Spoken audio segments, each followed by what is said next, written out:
Tol, peram nga ako ng gitara. Tingnan ko lang, marunong pa ako.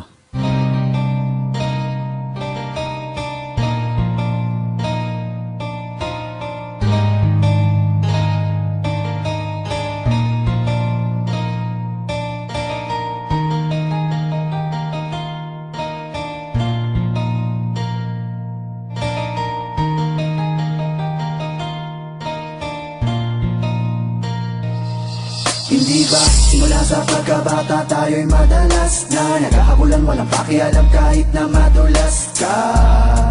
Ang sabi mo pa nga sa akin noon, kung di ka tanggap ng mga taga dito, halika sumama ka sa akin doon sa bakanting lote kung saan madaming bote at ang iyong katabi ay nilalangaw na kamote. Kahit na gano'ng kabaho ang talahiban nating tambayan, nagmistula tong tahanan ng kulitan at tawanan. Eh paano na yan, gutom na ako, di na ako makakatagal. Ang sabi mo tayo'y magtapon basura o di kaya ay mga pasa kanal o mga lakal ng bote at bakal doon natin bebenta kay nanahuli. Saka na lang tayo humanap uli kapag laman ng tiyan ay wala na uli. Sa bawat tambayan, iskinita man ang looban, ay di mawawala ang tawanan at kalokohan. Sa mga pagsubok ng buhay ko, di mo ako iniwanan. Okling, isa kang tunay na kaibigan. Inuman tayo! Sige, kaso wala kong pang-abono. Ang may aambag ko lang ay ang kanta kong wala sa tono. Silong tayo sa aking kubo kasi medyo umaambon. At pagsaluhan natin ang niluto kong pansit kanton. At sa katokwa, kasama ka lagi pag-istokwa. Lagi tayo po'y at alapan natin yung may insomnia. Yung gitara, bukas mo na lang isole. Huwag mo lang ilalayo, baka makita ng may-ari. Kain na kain payat, tapos tulog ng tulog puyat. Hindi natin trip pa mag-aral, diba? Kaya tayo ay nagpatato sa balat. Standby! Bayosi-yosi, hindi ako sigurado kung bukas ay meron pa tayong mabobog G kay Aling Shoni. Igib tayo, tatlong timba. Hindi ba wala naman tayong hiya? Doon na tayo maligo sa gitna ng daan at kung pormahan, sige sasabayan na kita. At ang suot nating damit at saka pantalong galing sa sampayan ng iba. At nung tayo'y magbinata, tila lalong lumala ang kasalanan, di na natin namalayan. Nakasanayan sa ating buhay, laging merong kaguluhan. Ang kulungan, nagmistula nating bahay bakasyunan. At paglaya natin, nagtatawanan pa nga tayo. Kasi mga kalbo tayo, para tayong albularyo. At natalo ako sa sugal, pwede pa utang naman, di ka nagdalawang isip at ako'y pinagbigyan. Andito na ang kaibigan ko.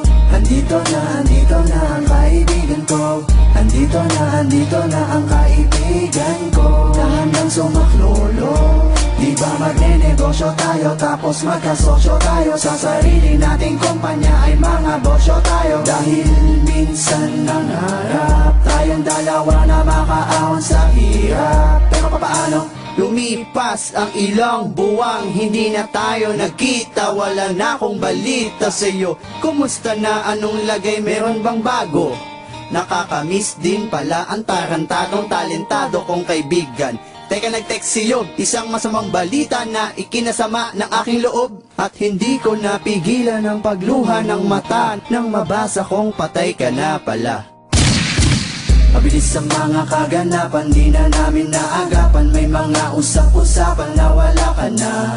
Tangina, hindi magandang biro yan. Sinong nanakit sa'yo, turo mo sa'kin sino yan. Kung sino pa ang mabait na nilalang ay siya pa ang pinaslang. Dapat di na lang, ikaw iba na lang. Sa dami ng mga pinagsamahan natin ay paano ko tatanggapin? At ang damo na iniwanan mo sa'kin ay mag-isa ko na lang lalanghapin.